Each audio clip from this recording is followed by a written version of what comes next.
I'm not going to count it down with it though. All right. Just one second. 1 second here. Sorry, we got people in the room.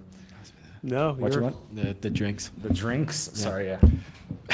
We splashed out. Yeah, we went for some tequila today. No, I just got straight bourbon or Irish whiskey, I should say, not bourbon. Irish whiskey, what you got? It's what do I have? I forget now. Is it Bushmills? No, it's it wasn't Jameson either. I ran out of that. Or Jew? No, I do love Tullamore Dew though. It's good. It was actually a gift to someone. A friend of mine gave it to me as a gift recently. And I don't remember. I'm not like I drink Irish whiskey, but usually I go for, bourbon or something. But That's fair enough. Yeah. Yeah, don't tell people I dig Scotch. It's the worst one. No, it's not the worst one. Scotch is good. I mean, the Irish whiskey, it will always have my heart, but bourbon's fine. Yeah. And Scotch is very good. I agree to disagree on that one. No. I don't really like Scotch that much either. So I guess I'm outvoted here. All right. I don't know. Maybe it's because I'm American. It's I don't know. Yeah, New World whiskeys. Anyway, well, we can. I'll do an intro. We can jump into it. Yep. Yeah, let's go for it. All right, and welcome to Left of the Projector, where we discuss films from a leftist perspective. If it's your first time listening, you can go ahead and subscribe. That'd be great. You could also drop some 5-star reviews if you like it. If you don't like it, you can give me a 1-star review, but you have to be a man and give us tell me why you don't like the podcast. This week, we're talking about Children of Men, which came out in 2006. It almost feels a little bit too relevant in 2023, but here to discuss it, I have the hosts of the podcast, Bring Out Your Dead, Latin America versus the British Empire, Chris and Gruff, who've just concluded their first season of their podcast, which they should also tell you all about as well. Thank you both for coming on today. Thanks very much. Thanks for the intro. We definitely will tell you all about it. Yeah, should we tell you now? Is this the time? Yeah. Yes, go ahead. Give a little breakdown All right. of your season. Go ahead. Yeah, This is Griff's brainchild, so Griff, you tell me. So this is, Bring Out Your Dead Pod. It is a narrative history of all of the things the British Empire has done in Latin America, basically trying to cover that history because no one else really has.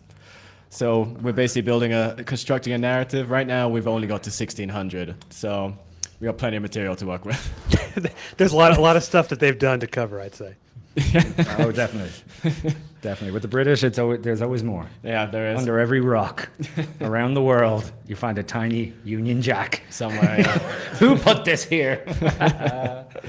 Yeah. Well, I think you had suggested, or I think I sent you a list of some films, and Children of Men came, popped out to you. I don't know if you have any, just kind of general thoughts on the movie. Maybe why you chose it, what kind of the movie might mean to you, or today. Well, like Griff told me that there was a list, but he didn't show me the list because he made up his mind like this. Well, yeah, I mean, as soon as I was reading through that list, there's plenty of good films on there, but Children of Men immediately jumped out at me, and the reason for that is I'm Welsh, but British, and I mean, in Britain, this movie has essentially become a meme almost, in the sense of every year it seems to get more like the Britain that actually exists. It seems that Britain is constantly going that direction. I mean, we can talk about the fact that the British government is still trying to deport asylum seekers to Rwanda, or the fact that it's just becoming a more authoritarian state. And it seemed not impossible, but it didn't seem possible. Seems very possible in 2023. Let's just put it that way. Yeah, and I've seen the movie many times, and I've seen it many times, and I remember seeing it first when I guess it came out, and I immediately found out that there was a book. It was based on a book, so I think I got my. And she was nice enough to get it for me, and I've been in love with that movie ever since. It's a movie you watch every couple of years, and every time you watch it, like if you don't watch it long enough, it slips down your favorite movies list. And you almost forget about it, and then you see it, and you're like, wait a minute. Children of Men is outstanding. Yeah. Outstanding movie. So, it was a bit of a no-brainer. Yeah. Really? Yeah. It does feel like an underrated movie that I think is often forgotten. I think maybe, like you said, maybe it's more of a movie that's on top of mind or popular within the UK versus America. I think I maybe told one of you this that I actually saw this movie in the theater when I was living in London, and so I remember watching it in a theater with a bunch of Brits and a few other people, and thinking, there's no way this could happen. This is Yeah, right. 2006, right? Like, oh, we're fine. And that's actually the first thing that I kind of noted when I was watching it again is usually when you watch a dystopian movie that takes place 20, 30 years in the future, you think of automation, you think of flying cars and, things like that. You don't usually think of a movie that is dystopian where it's kind of like this haunting version of modern day society. Or if it is a haunting version, it's more of like a authoritarian dictator in the future with flying cars. But this is just a decayed Britain. Yeah, I think it's like the thing I was saying to Chris, 'cause I know Quadon, he had done the Harry Potter movie before he did this, obviously spent time in Britain. But it is like a stunning depiction of the darkness at the heart of British culture. I think there's a very intentional choice to like obviously set it in the future, but not make it feel like the future. It seems to be like just sees at the heart of Britain, at the heart of that culture. And like to me, it like as a British person, it is such a like fantastic sort of depiction of that. Yeah, and I think it kind of fell in his lap a bit. I think the book was actually based in 2021 or something like that. Yes. Just Yep. a few years before. It was that, right? And yeah, that was based in 2021, and it is in the future, but it's just the near future. So I don't know. We were talking about this. There's no like Nokia. There's no like flip phone, Motorola, Matrix moment. Yeah. And because it's just out of reach in the future. Yeah. So everything looks familiar. There's a couple of elements of futurism in there, but very sparse.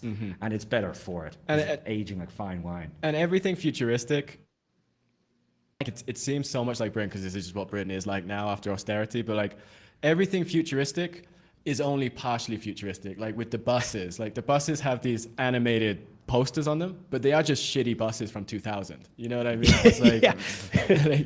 And we have these now, right? That's like you literally Yeah. see animated buses and yeah. Yeah, that's actually something I was going to bring up because this is the movie starts, right? Very beginning, and it starts with propaganda, right? It starts with this image. I think it's It's the news, right? it's the news. Yeah. Oh no, it's news because Baby Diego's dead. it's right? TV and radio both intermixing, Yeah. right? Yeah, and we just see we're looking at a crowd of cafe customers as they're looking, but just off camera to us. Yeah. And right at the front, this will come up later, I'm sure. The woman, she's holding a dog. Yeah. And of course, this will come up later. The whole element of like animals becoming like proxies Yep. for kids, which they obviously can't have. But if we follow Theo outside the cafe and we see that shitty old bus, right? Yep. And we see that modern, futuristic advertisement on the side. Yep. Do you know what's on that advertisement? Is it the quietest, like the suicide kit, or is it? It's not. It's an ad for dog clothing. Oh, is it? Yeah. I noted that as well because dogs do seem to take up the mantle, like you said, of children, like the way that you can connect to something that's, that you can take care of. You've lost that feeling.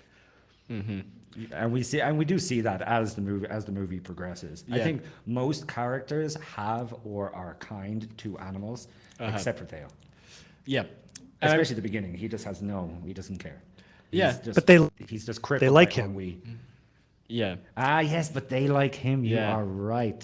And again, that is sort of part of, sorry, Evan, you go. No, that's all I was saying is that they like him, which kind of adds an interesting layer where I don't know what to make of that exactly. Well, because I was going to say, because there are a lot of animals in terms of pets, but there are also a lot of animals in terms of farm animals, right? In the scene where he meets Jasper, you see like cow corpses burning. When he finds out, I forgot the character's name, but Which character? the one who's pregnant. God, I forgot Key. her name. Key. When he finds out Key is pregnant, he's in a barn, and it starts with Key telling him about how they mutilate the cows. And so there seems to be this very sort of clear distinction, right? And Theo's sort of place in this story is he's essentially the only person who isn't exploitative or isn't looking to exploit something. He's the only one who, like the only one I was told to trust, because he's the only one who doesn't have this element of wanting to exploit things inside of him. He seems to want to kind of like forget his past and just kind of have this.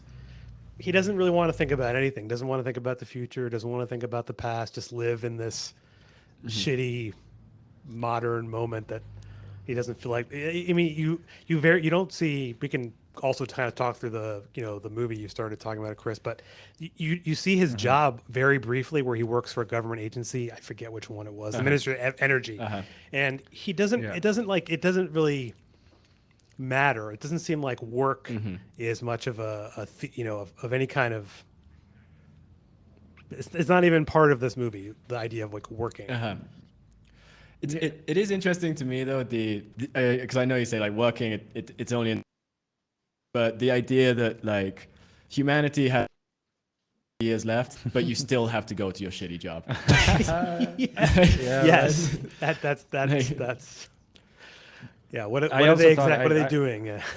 Yeah, right. But again, I think that's the thing. Everybody in this movie is looking for purpose. That's what they're looking for. This like ultimate purpose, as you could say, like of reproducing, he is off the table. Yeah. So people are looking for purpose. Some people are doing it more actively. Some people are doing it through political means. Yeah, they have the religious movements, and some people are just sticking their head in the sand. And Theo is one of these characters. And I think we're surrounded by those sort of characters in his work. Yeah. He asks his boss, like, oh, can I get the day off? And the boss's room is just full of cricket memorabilia. I know. I don't know what to do with that. I don't know what to do about that. Because it's just bland. I think it's just because it's bland. He's surrounding himself with the ordinary. Yeah. Right? Because it distracts him from what's going on outside. Yeah. And another thing that I noticed is Theo in a terrorist attack, right? Yeah. He was just in a cafe that blew up. Yeah. Right? He goes to work. Yeah. Right? And he goes into his boss and he says He says Baby Diego. And he goes, oh, can I get the day off because I'm affected by Baby Diego? Not that I was just in a terrorist attack. Yeah. So like And everybody, of course, is crying at their monitors. So yeah, this Baby Diego thing, nobody's worried about the fact that just down the street just blew up. Yeah. The world is falling apart. They're used to that. But what they hold dear is this like Baby Diego, this idea of possibility. Like the youth still exists. Yeah, exactly. And now it doesn't. Yeah. Well, it does say that the mantle has been passed to a woman, but they don't even say her name. Yeah, it's not really part of the story. Yeah, or maybe they just didn't say it. Maybe that's saying something. I don't know. Yeah, it's interesting the kind of the world they've constructed, sort of this version of their dystopia, which we kind of briefly alluded to. But you said obviously the whole point of the main focus is that people can't have children anymore, and they're idolizing children as like celebrities. They've become like the new celebrity. But they don't give very much detail into what happened to Earth. What happened. They have some newspaper ads and some things that we see later when he meets Julianne Moore's character. Jasper. I know not was Julianne. Yeah, Julianne. So you see like the newspaper clippings that they have in the little room later, but it just seems like that a nuclear fallout from around the world and some kind of, I guess it doesn't matter that much, but people are now left impotent and they can't figure it out. Oh, go ahead. Yeah, one of the things that was interesting to me is so Jasper, when he visits him the first time, his like one friend, he tells him a joke about the human project, and he says like all these scientists are gathered to try and figure out, and some of the scientists say maybe it's pollution that made us infertile, some say it's genetic experiments. So from that joke, we know in this world one of the main theories is that pollution made everyone infertile, but they just haven't stopped polluting. Like, you know what I mean? And it's like, to me it's like it does seem to me like, I know Cuarón, he speaks quite explicitly about what he was trying to do with this movie. But it does seem to me so much like this pastiche of neoliberalism. Because, I mean, if you think of neoliberalism as like its own force, it is essentially an abandonment of the future. Like cut infrastructure, cut investment, take all the money out, fuck the next generation. And it seems to be like so much of this is like alluding to that. Like, okay, so we just killed humanity by polluting too much, but we're not going to stop because we need to make money. You know, humanity's going to end, but you Because got to they're go. not sure. Because they're not sure. But- They're just yeah. like, and it's the exact same as like climate denial. Like It- now, it- you know, they're just like, exactly well, we what I don't was know for going to sure. say. Yeah. Fucking anything. Yeah. Right? Or do Let's the not change our bare behavior minimum and at say all. you did something. Yeah. Yeah, exactly. That's actually something else that we were saying, that like when going back to that very first scene, and once you exit the cafe and you see London 2027, Yeah. and it's just filthy. Yeah. Right, pollution everywhere. And that's something, I don't know, Evan, I think you might have said this to Griff as well, is that like he wanted to make London look like Mexico City. That's what he Yes. wanted to do. Yep. Right? I think he explicitly said that, actually. Yeah. Yeah. And we've been to Mexico City. Yeah. And we can say, yeah, Yeah. in some parts. Yeah.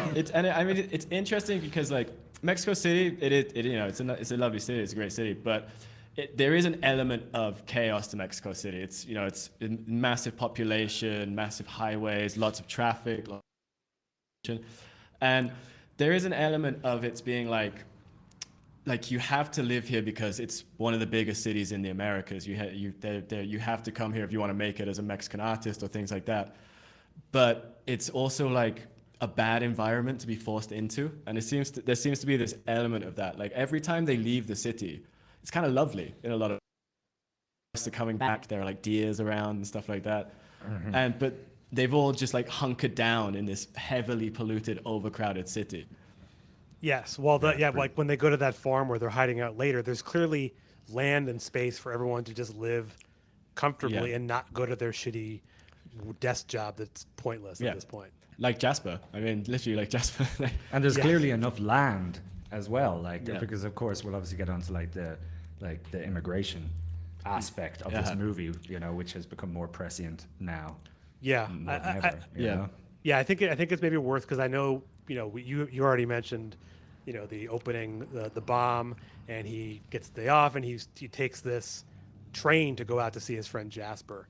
But I Yeah. think on the way there is where you get the first glimpse of what this modern version of London and England is like, with the caged people who are immigrants, migrants. They're trying to get in, trying to just live, and it's basically a point where no one who is from anywhere else can come into Yep. the United Kingdom. You have to carry your badge and your whatever, the pass everywhere.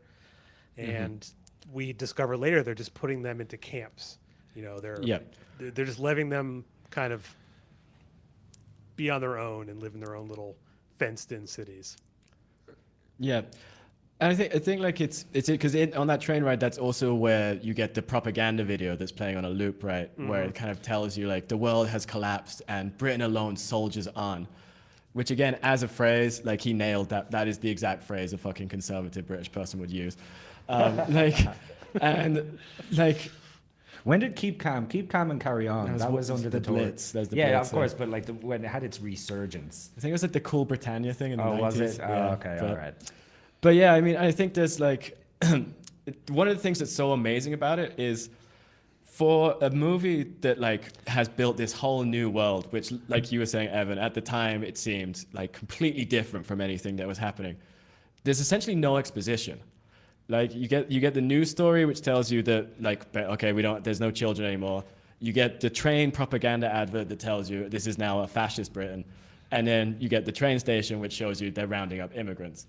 And so it's like it's so well constructed, just that sort of first first day of the movie almost, where you go through his day and you suddenly understand everything that's happening. Yeah, well, that's what Querdon said. Like, and he's done this before in his movies. It's the background storytelling element of it, you know, and how the background is so important. He's doing that. He's letting the background say so much. He also lets the camera wander around in the background sometimes as well. Like, that really puts you as the viewer like right in the center of it. You're not just following the character, even though we majoritively are. There's moments where it wanders away, like it wanders up to the cages. And I think I saw it. I'm going to actually look at my notes here because I couldn't remember the guy's name, but the screenwriter, I think it was Emmanuel Libet. Yes. Emmanuel. Yeah. Yeah, he said like not a single scene of this movie can go to waste. Yeah. You know, so it's so rich. like I actually watched this movie about 3 weeks ago, and I was planning on making some notes, but I just was lost in the world so much, you know, that I just had my notebook beside me with nothing written on except "Children of Men" at the top. You know? I was all ready At to least take you can say notes. you know what movie you watched, so you're good to go. Exactly, right? Well, and to your point about the camera wandering and kind of giving you a glimpse, one of the parts on the train that I also found fascinating is they briefly show kind of the view out as he's on the train, kind of his view outside, and you see kind of graffiti on the wall, kind of disparaging immigrants, and you have people throwing stuff at the train. You kind of get a very brief glimpse of what it looks like in London, because you don't really, because you only have the scene in the coffee shop, in the very wealthy, his friend he goes to visit later on, who's living in what, the Tate Modern, I guess, as that was. Yeah, Yes, the yeah. old So Battersea you don't really power have station. much perspective in like the London area. You kind of get the scenes in the farm and everything. So I do like that train ride, and then you get to the point where he's at Jasper's and he's hiding out in this beautiful solar powered little kind of mini compound, which Yeah. you wonder With where you shit got tons that of money. weed. Yeah. Did you notice this actually, Evan? I noticed it only on the last watch through. We watched it through there, the two of Yeah, us 2 days together, ago. 2 days ago.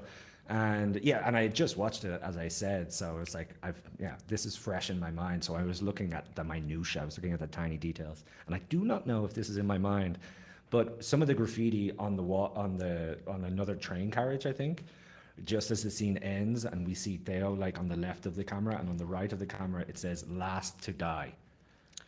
Oh yes, I do. That sounds right. I didn't note down what the graffiti Yeah. said. Chris has a whole thing on this that I have a theory. every character's death is introduced in their opening scene. Yeah, I do. I Yeah. could go through it now, or I'll go through it incrementally, right? But that's Theo's one. Obviously, it's a longer phrase. It's something about, the last, It's like 'cause turn out the lights, right? The Yeah. last one's died, turn out the lights. yeah, something like that, right? But yeah, like I noticed that, and then I noticed some other elements regarding characters' deaths coming up. And Interesting. we'll get to that when we get to it. Yeah, and you I'm- can tell I'm- me I'm- if I'm just looking too much into No, it. Or not. I'm sure. I'm curious how you, because now that you say that, I'm thinking, okay, what was kind of the foretelling of like Julian's death? I'm trying to think. about That's it. a good one. That's a good one. But yeah, but so we kind of have the scene at Jasper's. You told the joke that Jasper's telling him, and I think the character that they created for Michael Caine here is pretty interesting. He clearly is like kind of a hippie, pot Yeah. smoking kind of guy, and I think did they say he was a journalist? It's Or no, in the- cartoonist. in- Cartoonist. Yeah, in the background, they show it in a shot in the background. Yeah. Cartoonist. He's a political cartoonist. But he did well, and he's kind of living on his own, and it's really only through him that you actually get glimpses of, what Theo had like gone through, in his life. You kind of have like pictures, and you kind of have him mentioning things, and I like how they bring in things, and it's not too obvious, kind of bringing in the details, which I think is also to how they build the whole world here. Oh yeah, it's masterfully done because he like Introduced introduced the the Tomorrow The Project? Human Project. Human Project. Is with the joke. It's with a joke. Yeah. He goes, "All right, the Human Project are sitting there, or whatever." Yeah. And then Theo goes on some diatribe. Yeah. And he goes, "Hey, I was just trying to tell a joke." Yeah. Like very organic. It is exposition. It's Uh-huh. just pure exposition, but it's just done so well. Yeah, yeah. And of course, masterfully acted Yeah. by, first of all, the Clive Owen, who knew he Yeah. like such a quality quality actor, and he's not bad, but he's just middle of the road. But Michael Caine, Yeah, I think my God. as we were watching it, Chris just spontaneously shouted, "Why is he such a classic character?" he is. But you're right, though. just is Clive so Owen is good. very good in this movie, and I feel like there are a lot of movies where he's, okay. Yeah, he was- a lot of action and movies. this was like that- Things. This Yeah. was like the height of his fame, right? Because he never got to like sort of. He was kind of B-list at this point. And again, like you say, he was sort Yes. of trying to become like an action guy, and then this one where because it's in his face, like his face. It's like a little bit droopy. It's kind of miserable, and it's just like he has the He perfect is English face for the like, character. Like, He's an Englishman. Like, that's Yeah. everybody's Well, face, no? I think this came out right after Inside Man, which is also I think it's a great movie. I don't know if you've seen it. That Spike Lee. yeah, I haven't seen it. It's good. It's a Should good watch one. it. But yeah, Clive Owen's in that one. I think that was the year before this, so clearly he had that moment. But I do like the way that they have set up, Jasper. And then the one little note that I put down, and I don't know, it's kind of I hate using this phrase in like episodes. I sometimes say it kind of like a MacGuffin, where they allude to how Jasper is selling weed to the fascist police officers, which they use later for their own advantage.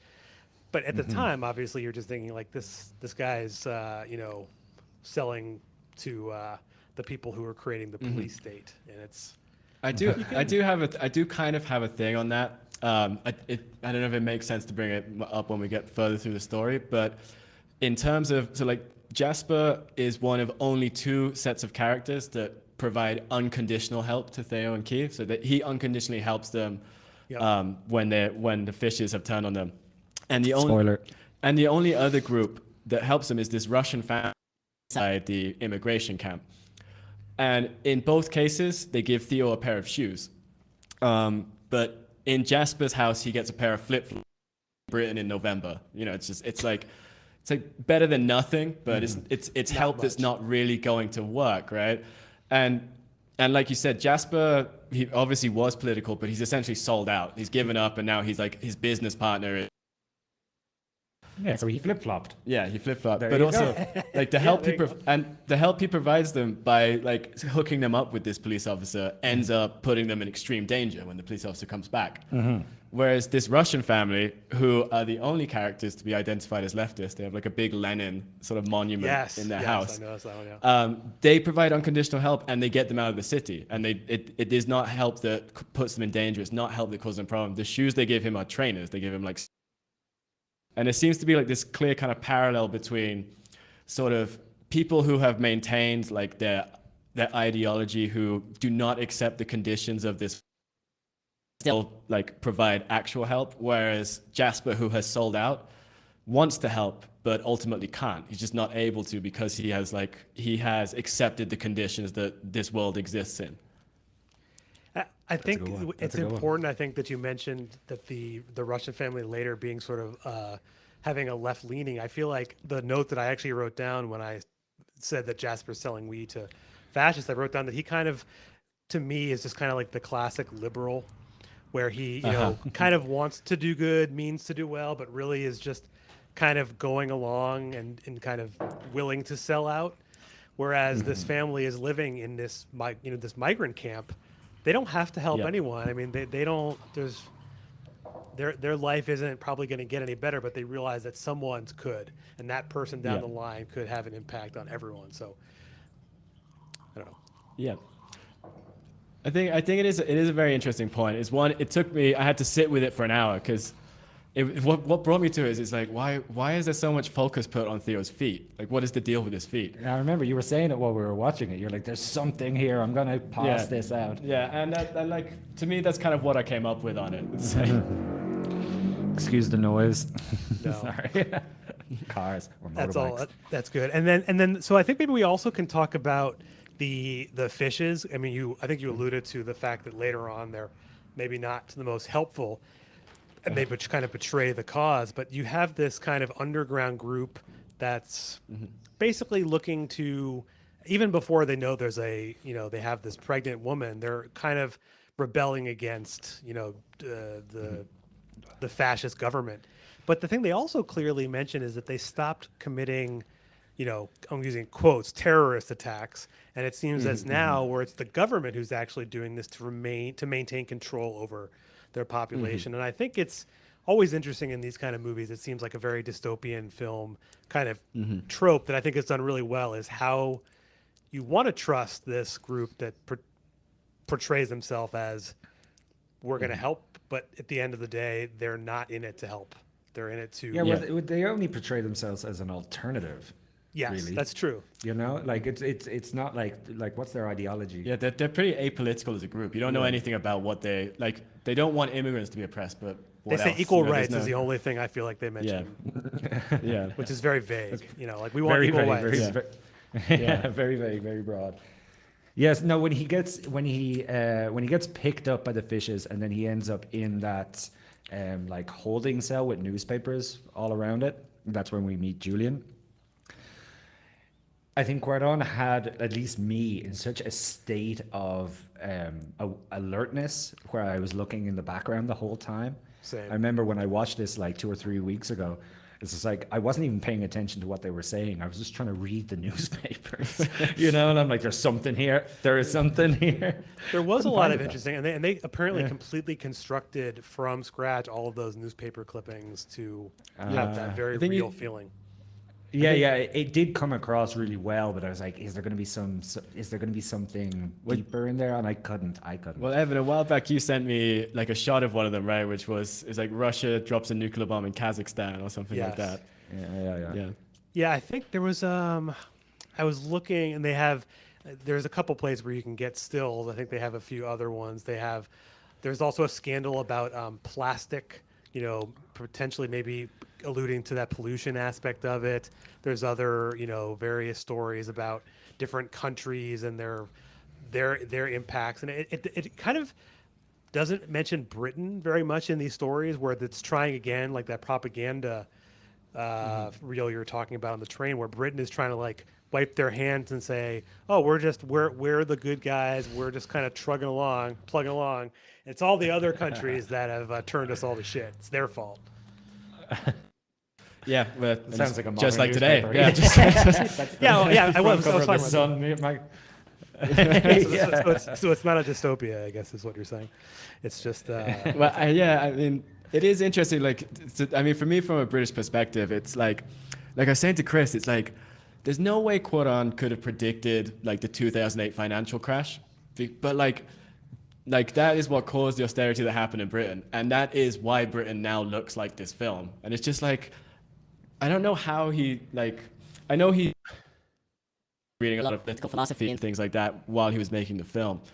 But I don't know how he just nailed like the condition Britain would go into so well. I don't know how he did it. Like, well, if you think about it from just if you're someone who is critiquing capitalism over the past, you know, 50 years, where you have crashes so frequently. Obviously, he didn't know exactly how it would look, but if you're looking under the surface, and he seems to have an understanding of how society works, how everything is kind of interconnected. So it makes sense that he would foresee something that would cause this degradation of, you know, just collapse, and the fact that Well, I rich think- people take care of themselves. Yeah, I think I was watching him speak about it, and he was like, because there's this famous thing where he didn't read the book, right? Yep. He didn't read the book. He just got 1-page synopsis and was like, "I'm doing this. yeah, I'm doing it my way. I'm doing it my way." But he was doing it because at the time, and maybe like spurred on by this synopsis, he was fascinated by this new century. Yeah. You know, and of course, this whole like the end of history. You know, like what is this new era going to look like? And I think in that way, when he's probing those concepts, that's where he nails this vision of Britain. Yeah. As you said, Evan, specifically, you know, well, you can always say there's ups and downs. That's the nature of right. the capitalist market, Yeah. right? You know, so Yeah. it doesn't take a fucking genius to be like something bad is going to happen soon. Right? But the way in which he took all these elements and put them together. to paint a picture that ended up looking That's true. just like Britain now. Yeah. You know, that just shows his craft. Yeah, I definitely didn't Yeah. mean to kind of like diminish the way his vision of it, but I guess my point was just what you said. It's clearly you can take the overarching themes, but he took it to the point of just perfect. Like he could have just written, like you said, you could write that now and it's the same. You could just transport this film. I'll tell you now, Evan, are you ready for your next death? Oh yes, I am. You ready? Okay, I'll tell you. Oh, does it Right, happen so inside of we're inside of the box they're in? Well, no. See, it's the first scene where we meet somebody, then foreshadows their death. So it's the same as Theo when he's on the train. It says "last to die," and then he'll be last to die. And then when Julian says at the end of their meeting, because to summarize the movie, basically Theo says "fuck off," like I'm not doing this, and then she said, "All right, well if you change your mind, you know," or she says something cool. Yeah. They're going to Or give whatever. him money too. Yeah, they're gonna give him money. Yeah, to sweeten the deal. And then they put a bag on his head and they haul him off, and then the camera like trucks back, And then you see Julian there, and she says that famous line. It's a line I always remembered. It's just like, you hear that ringing in your ear. Do you hear that? Ee? That's the. What does she say? It's your eardrums dying. Eardrums dying. You'll never hear that sound again. You'll never hear that sound again. That's their swan song. Yeah. All right. So in our soon after that, right? Yeah. We are obviously in another famous scene, one of the other long shots. Yeah. Right, where they're in the car and the car gets attacked, and ultimately Julian gets shot, and she gets shot.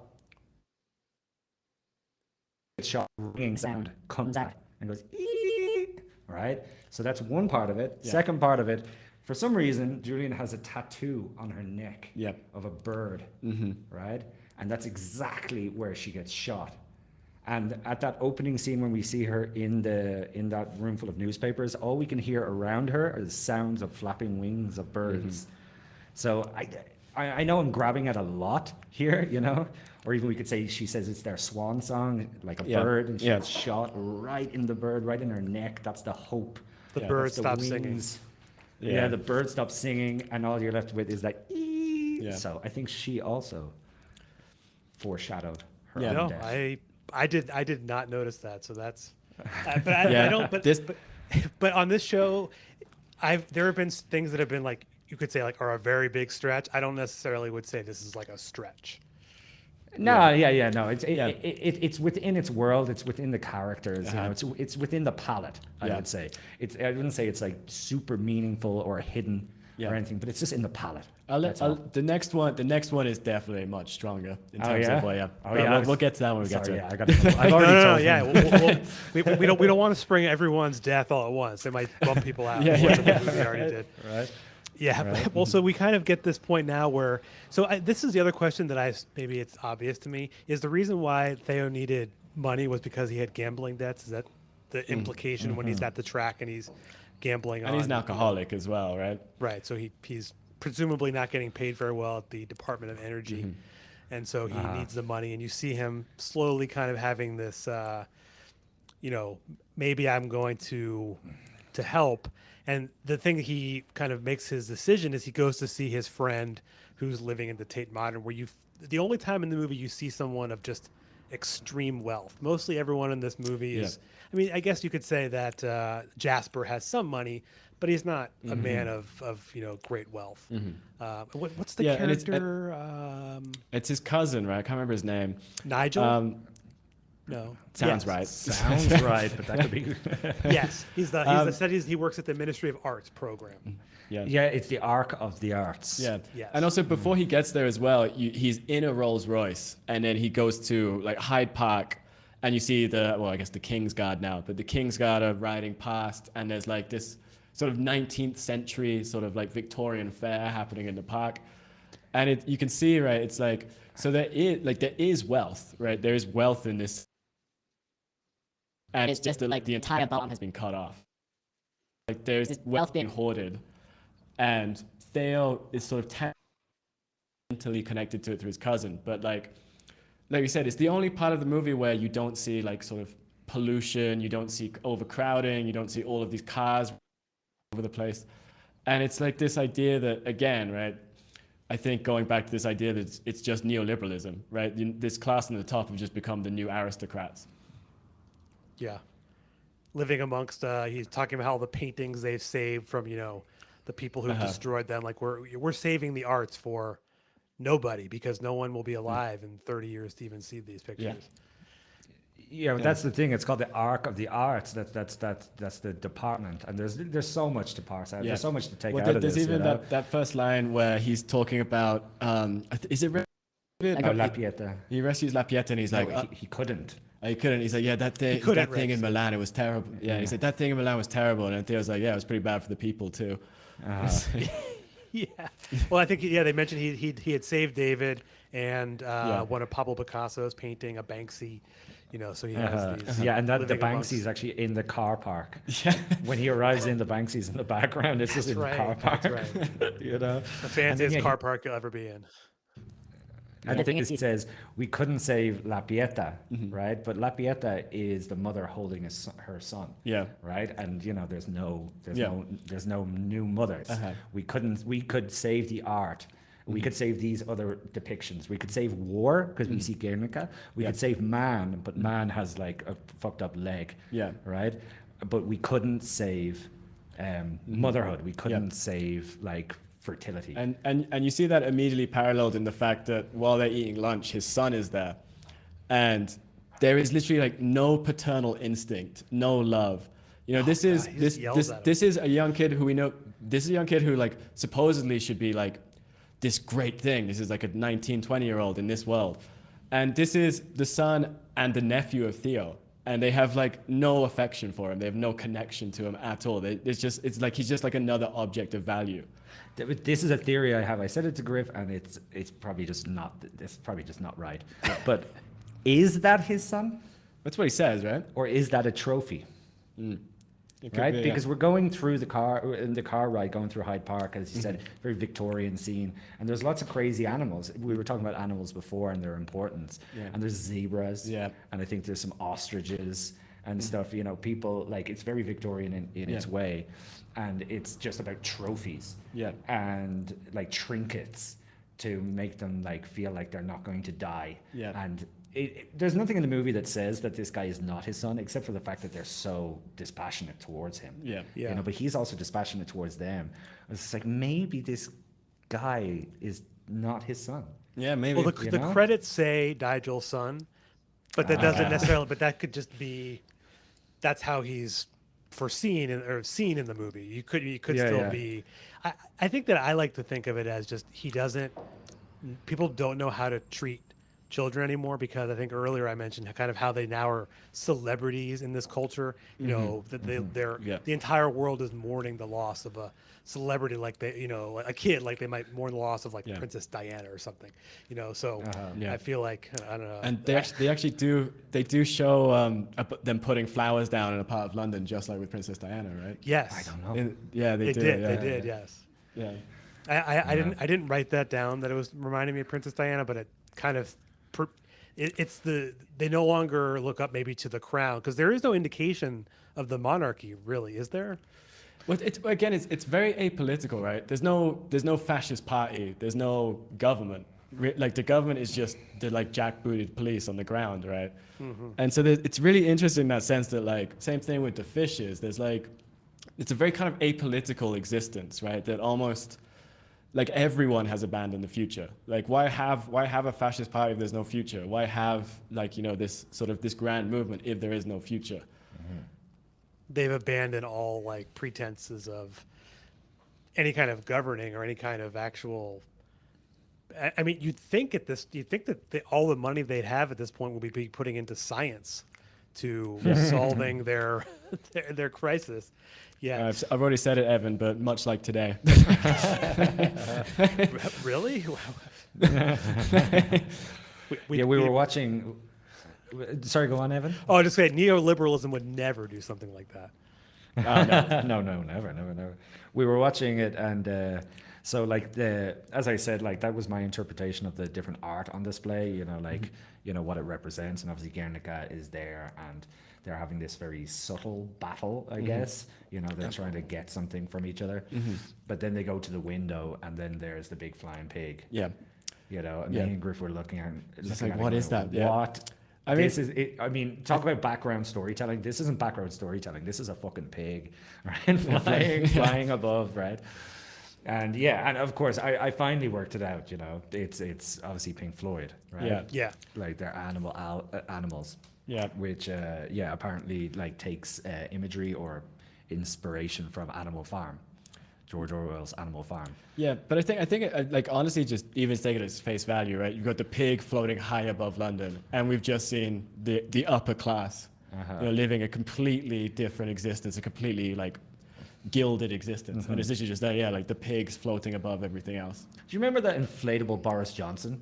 Oh shit, I forgot. That was good, right? Did you ever see that, Evan? I don't think so. I don't know why this happened, but there was a massive inflatable It was Boris Johnson it was, baby I think it balloon. was like it was back when there there was a rejoin the EU movement, and they were like, yeah, make Boris Johnson into a big inflatable baby. That will solve the problem. Yeah, and he was around for a while. They brought him to all the protests. He's Yeah. fucking huge. I think they made one of Trump too. Yeah, I think so. Yeah. All right, listeners, you got to just Google image. Just Google image this. It's really worth it. It sounds That's what it reminded familiar. me of. I actually think I remembered the Trump one. Maybe I'll make that the logo for this episode.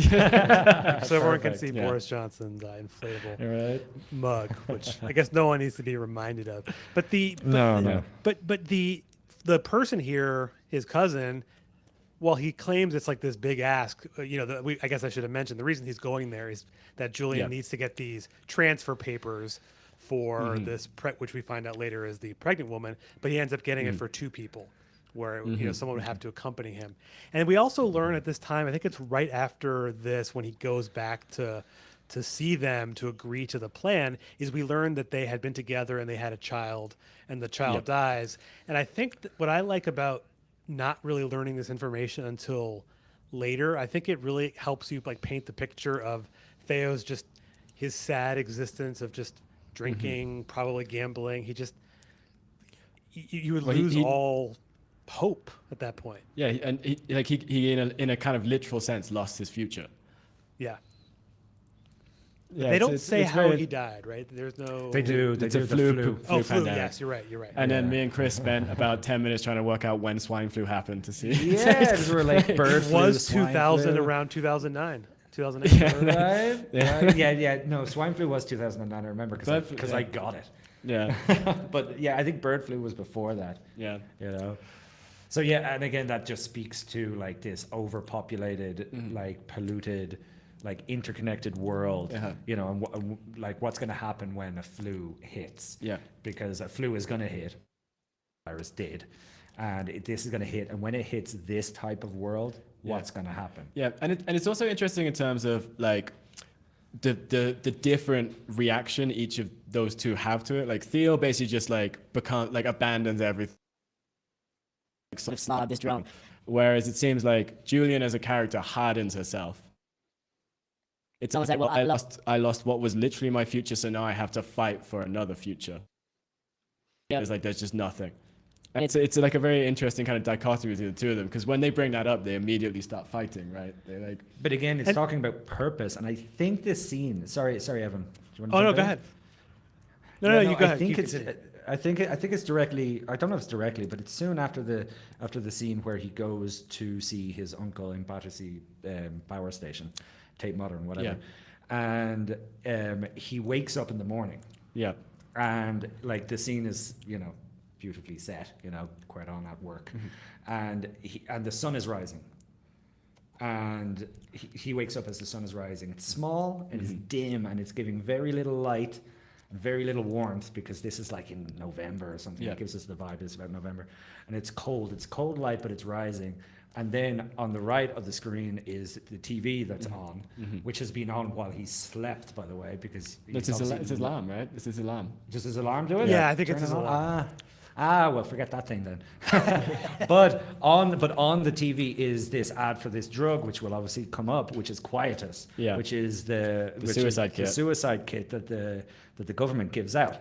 And in that scene, there's a man walking towards a sunset. So we have like left of camera sunrise, right of camera sunset, and here's Theo like making his decision. He's not sure. It's far. It's in the distance. It's not giving much light, but he stands up to it. Not like a hero. He's not like It's more like, I guess I'll do it. Yeah, kind of yeah. like that. Wow. Yeah, I think that scene happens afterwards, and this is the moment talking about hope, right? Yeah. Talking about Julian was finding purpose through her political like activism, and he had given up. Yeah. And now here is just this subtle nod that he's like waking up. He's waking up because Julian does say earlier on, like, hey, you used to be on the protest line with me. Yeah, well, she has that story about how he spiked police with ketamine and stuff. Yeah. He used to be a bit of a hellraiser, right? Yeah. But he just was crippled by like this loss of his son, and he's just this onset of ennui, and that's just him. And as you said, Evan, just drinking, gambling, smoking, Yeah. right? But now I think that's the turning point in the movie Yeah. for me. I think. It's where something switches in his head. Yeah. Well, and he also the thing I was just going to throw in there was too. He also mentions specifically that part of why he kind of left the sort of the fishes, or if it was that at the time, was the loss. He blames the loss of his child on this activism, which I think doesn't really make sense given that he had the flu. It's just he needs something to blame, get himself out of this, and he's slowly seeing maybe there is something to it again, that I can make a difference, even if it's may not actually lead to anything. But what have I got to lose? He has like this little inkling, it seems. Yep. Yeah. He's a great hero in that Well, I way. mean, He's yeah. he's just a what's the term for it? You know, Well, he's just it is- a reluctant hero. Well, you know? it is the classic sort of hero's journey, right? That like the events surrounding him make him into the best version of himself. Like that, it's just like that classic hero's journey he goes through. Yeah. And I think you mentioned before the scene in that really awesome shot later where they're trying to get to the farm or I no, this is when they've left the farm. I guess we could talk about the scene at the farm too, where they meet the fishes, and this is where he discovers, that this woman is pregnant. Yeah. Key is And this is- pregnant. Yeah. This is where you get the hardcore Catholic imagery as well. Yeah. Like, I mean, that was the thing. Like, I mean, Cuarón, I don't know if he's an active Catholic, but just being Mexican, it's it's a very Catholic country, and so you do get that really hardcore Catholic imagery where he finds out she's pregnant in a barn. There's like this sort of religious music in the background, and then is it Luke is the guy who takes over, right? Luke comes in and he tells him, yeah, it's a miracle. And then like throughout the rest of the story, you do get this like there is an almost sort of Virgin Mary arc to Key's story. No, yeah, no, of Right. course. Well, she But, makes the like, joke that she was that it was like immaculate, Yeah. and then she's like, "Oh, of Yeah, course." Yeah, not. she says that. Yeah, she says that herself. But I think like that scene, like there's more going on in that scene. Of course, she's got the Birth of Venus pose, Yeah. right? And it's not even subtle, right? it's just right there, right? But it works because that image is in our subconscious. It's in our minds, right? Yeah. This is the Birth of Venus, right? But she's surrounded. The first thing she says is she says they cut like I'm not cut gonna do off it verbatim, but Yeah. like they cut off their tits. Yeah, to They the had cows. 8 tits, but they cut off their tits because the machine only fits 4 tits. Yeah. Right. And like I did think, going back to this sort of idea of like what caused this infertility, and it's this sort of like bastardization of nature, which can also come through with the pollution aspect of it. It's just like, does it fit the machine? Whatever fits the machine is best. Yeah. Right. Which So- again, you see with them, like they're basically like not even trying to solve the problem they have. Right? You know what I mean? It's like, well, the machine's still functioning. Right? Yeah, exactly. But the great thing about that scene is it's flanked with milking stations, I guess they're called, left and right, and there's these big glass, like milk, and they're all empty. Yeah. Like Yeah. they're run dry. And this also then leads directly into the scene because I don't think we mentioned, but Julian has now died. Oh yes, Yeah. Oh, I kind of Well, you talked about it, Julian's yeah. dead. Yeah, but so there's the bit where they're sort of having the fishes are having like their sort of general meeting, and they're trying to work out what to do. And this is where you start to see, right, the two mainstream options which are open to this baby, which is it either becomes a political symbol, they literally say a flag, or she goes to the state and they take the baby from her and give it to someone else. And again, you see like the way Theo sort of fits in the middle of this, where like basically everyone else is just looking at this baby as an opportunity to exploit, and Theo is sort of standing at the back, and he tries to make his peace. He says like, we should go public, and that's when they shoot him down. But then just after that, you see a baby cat run up to him and crawl up his leg, and so you see this thing of him being like positioned as like, this is the only guy who is not looking to kind of exploit this situation. This is why Julian said you should trust him. Right? Everyone else sees that this baby is now our opportunity.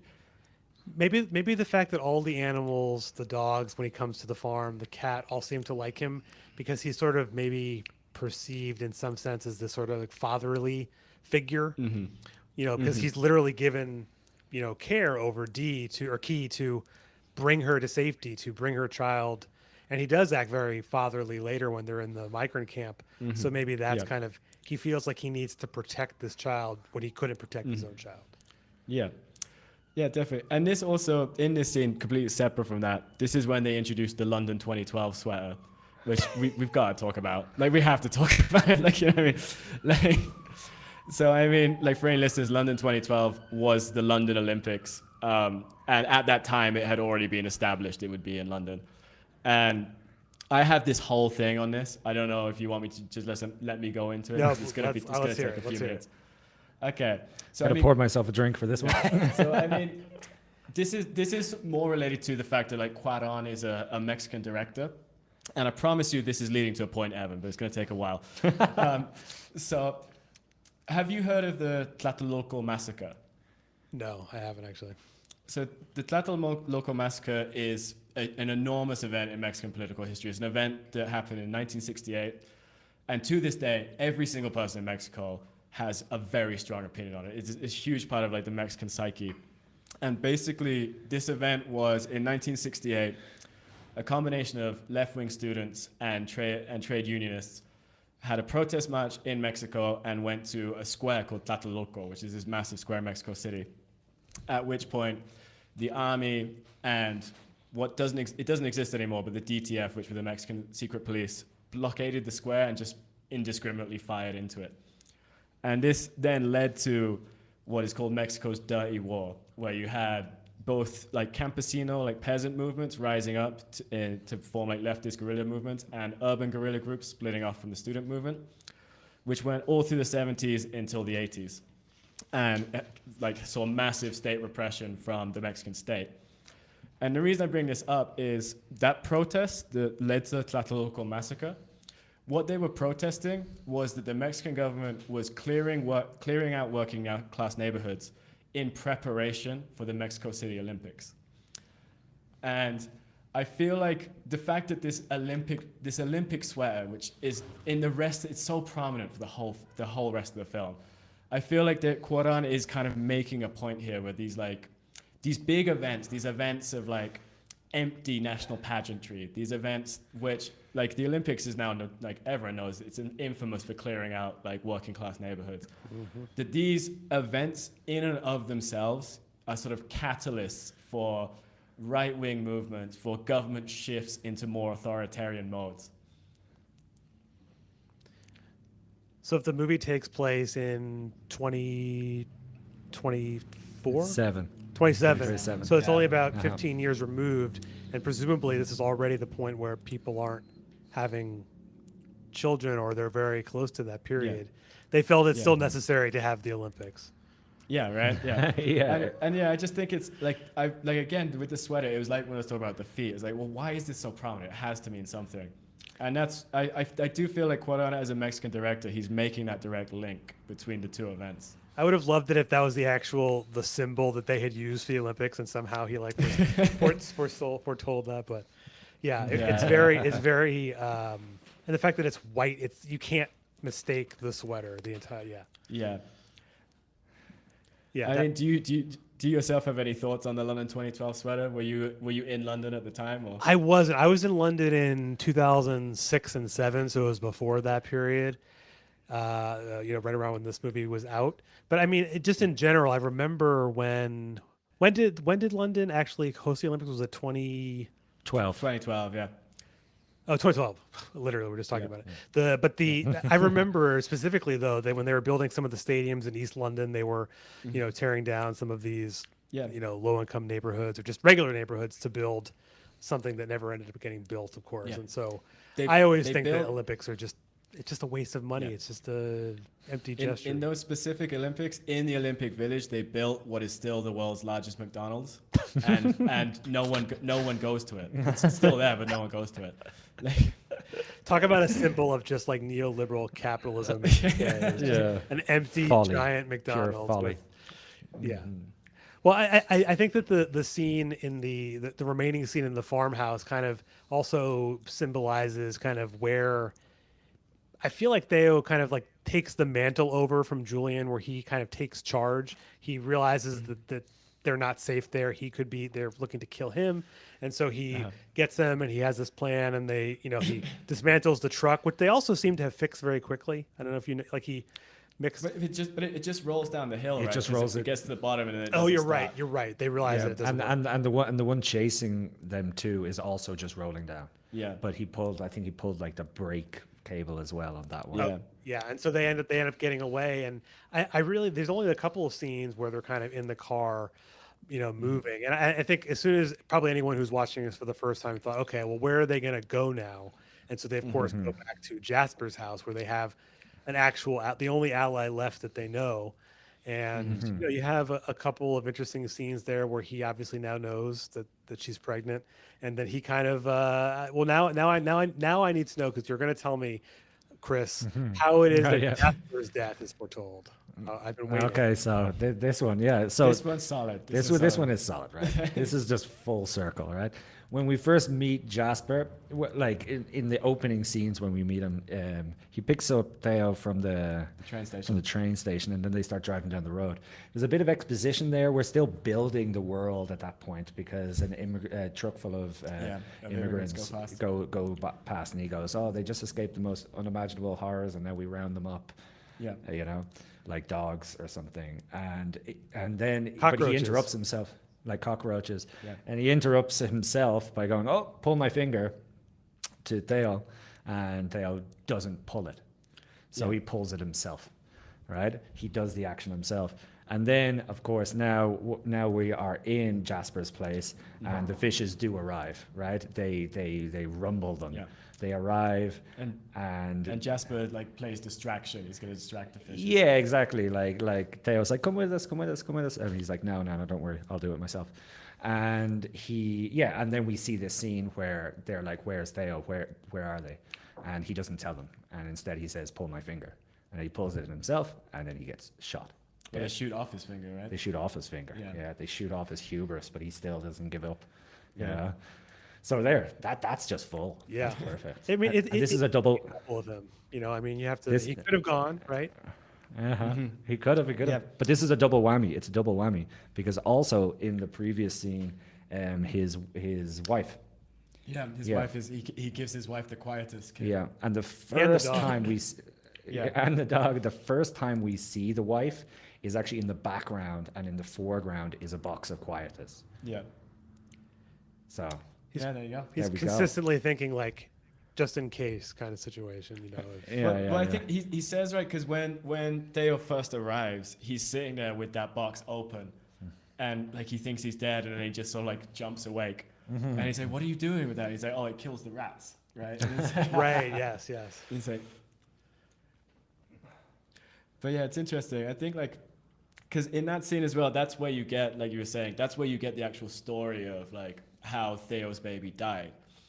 And this is one of those moments, right, where you see him almost give up again in a way, because like it's that Jasper is talking to Key and the midwife, and Theo is in the foreground round the corner, like pouring himself a drink, and he overhears Jasper telling this story, and Jasper sort of tries to create this sort of cosmic narrative out of it, right? Where he's like, I can't remember what the words are he uses. It's like, oh no, it's chance. yeah, chance and chaos or something like Yeah, that. yeah. And then almost immediately Jasper sort of sacrifices himself, and Theo's immediate line to the midwife is like, "Is that fucking chance?" or something like Yeah, that. yeah, right? that's what he It's like- says. Yeah, Yeah.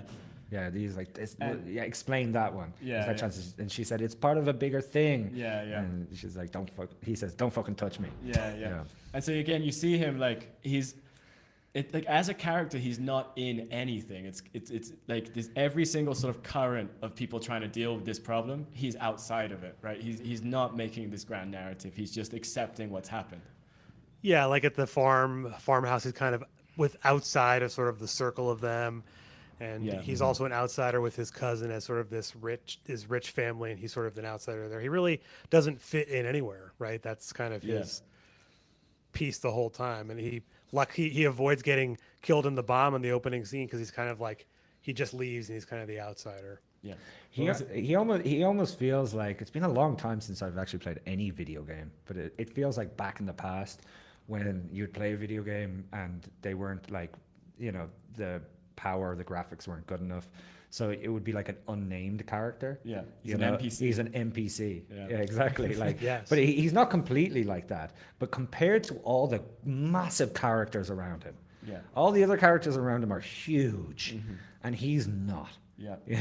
And there is just a sort of element to that. And of course, I guess with those that NPCs in video games, you can put yourself into those characters Yeah. because they're not too obtrusive. And he's almost like that. He's almost this proxy for the audience, even though not to say that the audience would be as valiant Yeah. or as resourceful as Yeah. Theo is, because that's ultimately he is Yeah, that. he was the right guy. Yeah, he was the right guy. Yeah. You know? It's like you needed that empty mold or character to create, to build, to kind of fit what they needed in this moment. Yeah. Right. Yeah, and so you alluded to Jasper dies. His wife and his dog have been quietly put to sleep, and they've now go to one of the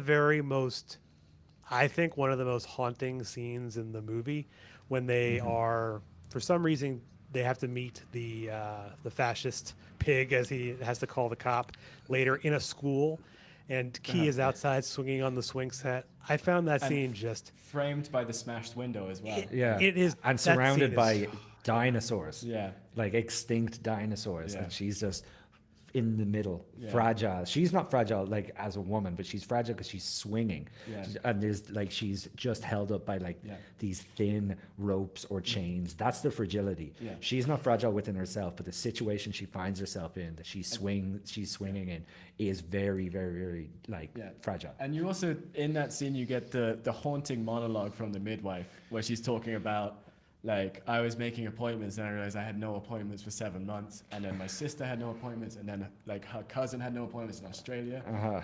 And there's that bit where she just, like, is sort of sitting with the darkness of that thought. And her line is like, I was there at the end, right? And then it's almost like Theo finally, again, sort of kicks into character. He's like, and now you'll be there at the beginning. Yeah. But at the same time, you do kind of see in it the foreshadowing where she doesn't believe him. She's sort of like, yeah, but you can see she doesn't believe it. Right? It's like, I didn't see that. I didn't see that in. No, I can't remember. I thought she said, she says, and now you'll be here at the no, beginning. that's what Theo tells her. Theo tells her, Yeah, right? Yeah, yeah. yeah, yeah. Yeah, it's almost like she knows that she's not the main character. Yeah, here. she knows she's not going to make it. Yeah. Is there any foreshadowing of the midwife's death? They kind of, it's Oh, very. You don't actually don't see her damn. die though. Actually, right? You just see her get. And also, yeah. No, I don't have it. I we'd can make also- something up right now. Well, she You know, I gets. She could. gets. I'll tell Well, you- well, go ahead. I was going Yeah. to say is that No, Theo no. gets black bagged. When he gets taken away to the fishes, Yeah. and then she gets the black bag. On top. My thing Nah, was we going got to it. be, I'll my take thing was that. going to be I'll take that. when Julian's dying in the car, she does that useless thing where she starts doing like like chakras over her head. Yeah, yeah, yeah. And then the reason she gets dragged off the bus is because she's doing chakra shit. I got it. That's better than mine. I got it. No, I got it. This is the real one, right? It is this thing, and I did check this out obviously before the podcast. This isn't something I knew off the top of my head at all. But she says at that point, and at the very end, she's saying shanty, shanty, shanty, right? Yeah. That's I think that's the thing she's saying. At least she does say that in the movie. Maybe she's saying it at these parts too. Not 100% sure. But shanty, shanty, shanty is the final line from the T.S. Eliot poem, The Wasteland. And that is like shanty, shanty, shanty, she says at the end. And also the last part of that poem is just like London Bridge is falling down, falling down, falling down. And then something in Latin. Yeah. And then it says shanty, shanty, shanty. So maybe we're echoing, like, just with her death, where she says that at the beginning. She says that when we meet her. She says that when she leaves us. I like that. That I didn't know that about the shanty, shanty, shanty. Yeah, and also Jasper says it Yeah. too often. He says it to himself, shanty, shanty, shanty. And the thing is about that poem was written, I think, after World War I think. Well, T.S. Eliot famously, he was an extremely patriotic British man until his kid got killed in World War One. Uh-huh. And Oh, that kind very of broke similar him. to. Yeah, and Yeah. The main themes of that poem is about like the barrenness of the earth and how that is created by the policies of man and governance. Yep. So like that is, obviously what's happening in this movie. this is obviously something Quaron he knew what he was Yeah. doing with this. Yeah. You know. None of that is; those things aren't accidental. He very Yeah, yes, absolutely. It didn't. It's like, did you know Quaron? That's actually from a poem. There's not a single thing in this film. Like, I mean, I remember when I studied film at university, like, nothing's in the movie by accident. This is what that movie, like, not a single thing happened by accident in this movie. Yeah. Right? It's like, no. It's not like a cheesy action movie or some kind of thoughtless thing where they're in it to make one-liners and the nonsense. It's very But thoughtful. it's also not busy. You know what I mean? It's No. amazing in that way. It's luscious. It's actually luscious and it's rich. It's dark. Yeah. It's grim, but it's luscious. Like with all of this imagery and the background storytelling as we've been talking about, and this central narrative, which moves along at quite a quick pace. Not like us explaining it in this podcast. Well, yeah. I mean, I guess they won't quite be the same length, but I guess that kind of does take us to the final stretch of this movie, which I think is probably the only scene. I feel like I remember when I saw this the trailer when it came out. I recall specifically that they use a couple clips from the final part where they're kind of climbing through the rubble, and there's all these very warlike shots. I mean, I'm curious to hear what you will think about the fighting between both the fishes and then the police and then also the people who live in this refugee camp. But they're essentially they've gone into the refugee camp to get to a boat to get out to sea to find this other boat that's going to take them to the Human Project and restart life and give everyone a future. and it's explicitly their last chance, right? If they miss it this Yes. time, it's done. But I would start with that talking about the immigration cop, Jasper's partner. This Yes, yeah. like I started that, incredibly but yeah, go ahead. this incredibly unsettling character, Sid. Like, and again, like with Sid, I was like, I remember I was watching an interview with Quaron where he was talking about like the different influences that came into this movie, and he explicitly says Foucault, and I feel like Sid as a character is literally the personification of Foucault's. Like, they meet him, he's in this like sort of hardcore sort of military police gear. He speaks about himself in the third person, and it just like immediately makes you feel bad. And like, and there's two things, right? So that way he speaks in the third person, it's so bizarre, and it's like, it's almost like a representation of how these people who do this job dehumanize themselves, right? Like, Sid is not the immigration cop. Sid is the guy who watches TV with his elderly mother. Is that Sid speaking? Because that's what Sid would say. Yeah, right? Sid is not an immigration cop. Sid is, Yeah. as you said. So he It's gets from the strawberry weed that he gets from from Jasper. Yeah. Strawberry cough. Strawberry Yeah. cough, yeah. But so he gets them into processing center, and their journey in, we'll go back to that because there's so much in that too. But then he returns the next day, and when he returns, he is dressed as a pastiche of an Arab, right? Like he has this scarf on his head. He's wearing like a sort of like almost Afghan looking robe, but like it's not real. Obviously, he's just like dressed as what he thinks an Arab is. And in that moment, he is that representation of Foucault's boomerang, right? It's like, where did all this violence come from? Where did it get learned? Where did it get developed? And it's like, it got developed in the Middle East, and then it came back home. And I feel like it's like such it's like, again, a very sort of simple way of representing that, but also like a very powerful way of showing it. I mean, it's very also reminiscent of, again, like we've been saying numerous times, is how this represents very much modern, both, the United Kingdom and also Europe, and just the disdain for people, especially from both the anywhere in the global south, but Africa or the Middle East or any Arab country, is that they're seen with disdain, and him dressing up like that is just kind of like spitting in the face of them as well, in some sense. Yeah, definitely. Yeah, there's obviously a lot of imagery like prescient to the time when whose name have we said? No, I can't remember. Yeah, I can't remember her name, unfortunately. Yeah, she gets taken off. Right, she gets taken off the bus. Miriam, and right? Then Miriam, yeah, thank you so- very much. Yeah. Miriam gets taken off the bus, and then, like, of course, this foreground, background. In the background, there's just all sorts of hell breaking loose. But you see two things, right? So as they're arriving, you see these there are like immigrants in cages and immigrants outside of cages. And in the cages, as they're arriving in the foreground, you see these people who, it's not on long enough to really see it, but you can basically see they're wearing the like sensory deprivation headphones and like their eyes are covered, which, you know, Guantanamo Bay. It's extremely reminiscent.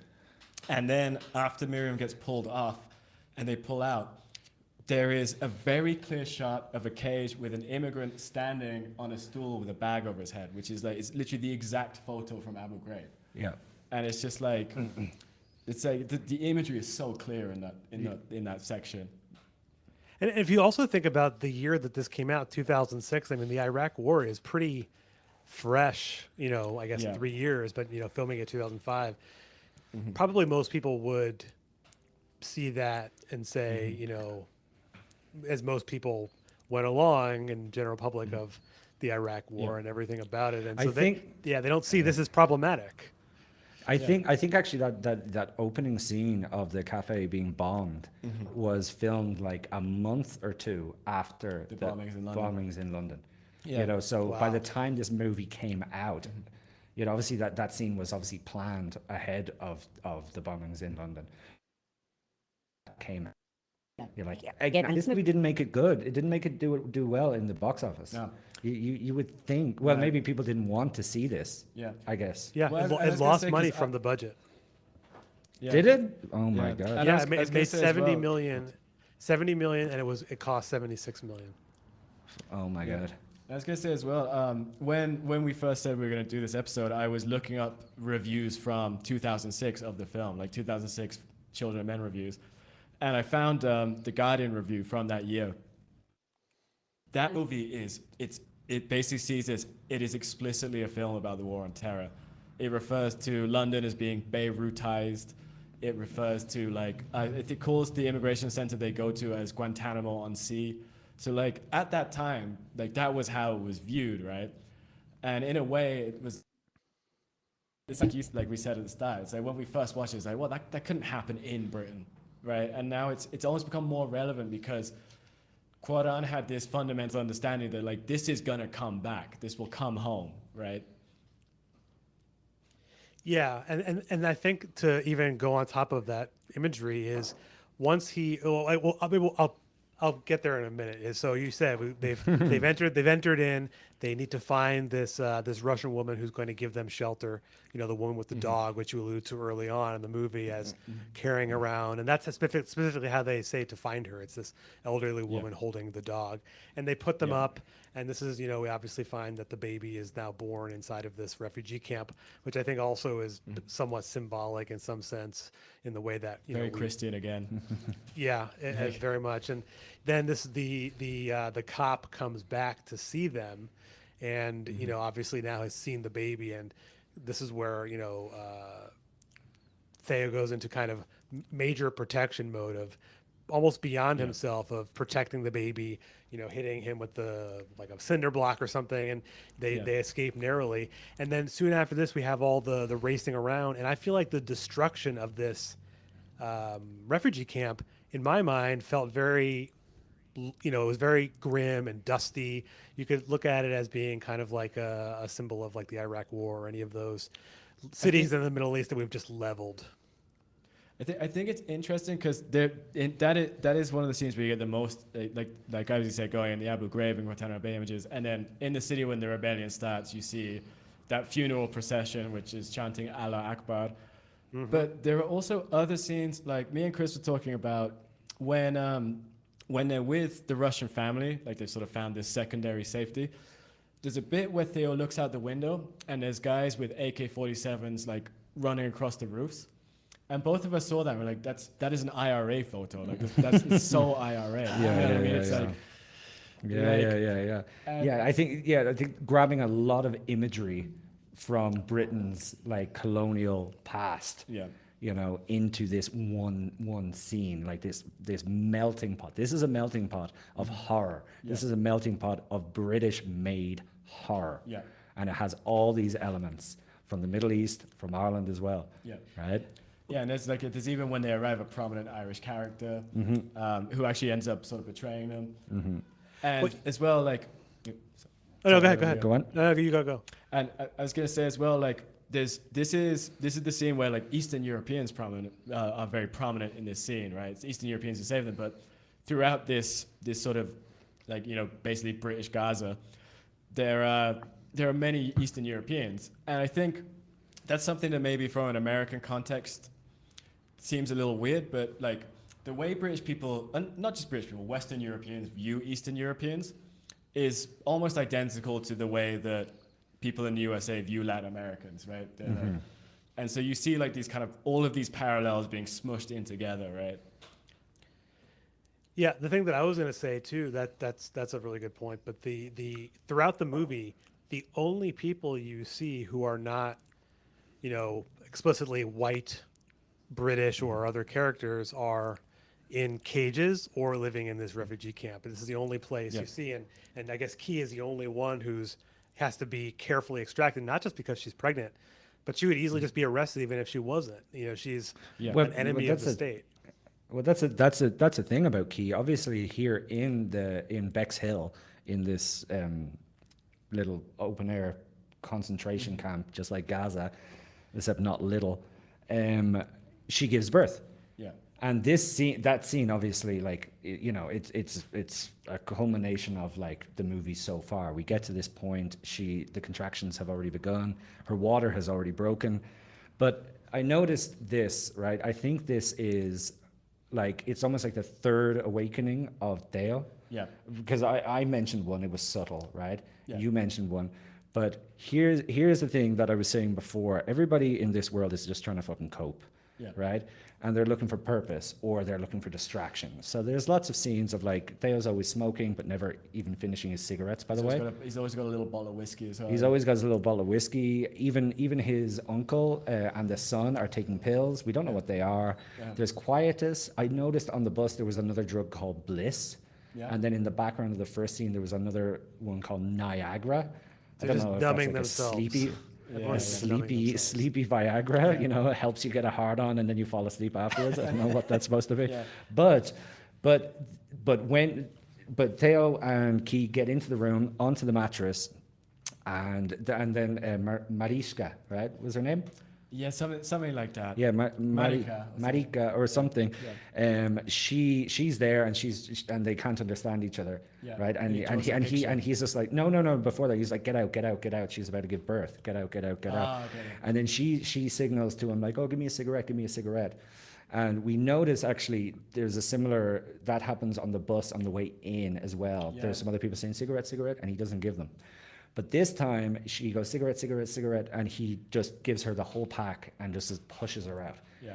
And then so he gives up his cigarettes. Yeah. And then he kneels down before Key, who's he giving puts- birth, yeah. and he takes out his whiskey And puts it on his and he hand. sterilizes and he gets rid of his whiskey. Yeah. And all of it, he dumps it all over his hand. He sterilizes his hand, and then this is him. He's given up these these falsities, Yeah. like that are supposed to distract him, that are numbing him because he is awakening. And then now the baby is born, Yeah. and of course we have this And- very emotional scene. And the immediate next scene, he fucking beats the shit out of Sid. Yeah, exactly. Yeah, but that's what you were saying. That's what you were saying, Evan, about how like he goes into protection mode. But I think that like he's been moving towards this. Yeah. But like the birthing scene, like with him giving up all his vices, he has to give them up Yeah. in order to give birth. No, he doesn't give birth. In order to midwife, in order to like assist in the birth. And yeah, like to transition into the new world. Yeah. Oh, he's gone. Are you gone? Well, I'm desperate for a piss. Yeah, I'm me gonna too. be like- All right, go pee quickly so somebody's here. Because I gotta pee.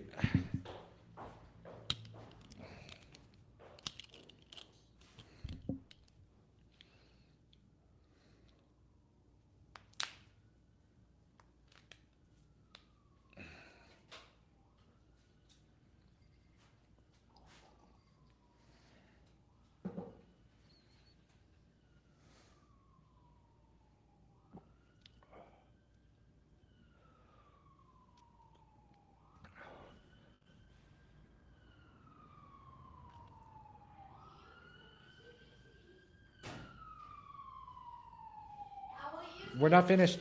We're not finished. I know, everybody's talking. quickly.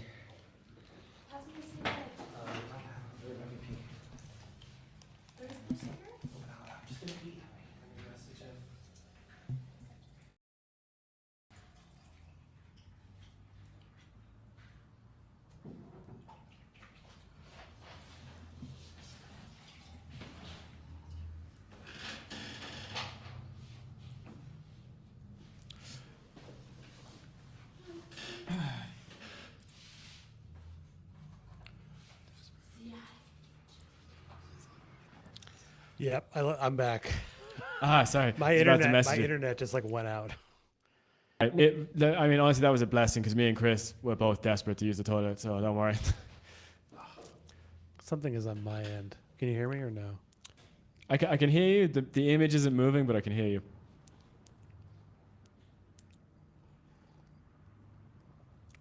You still there?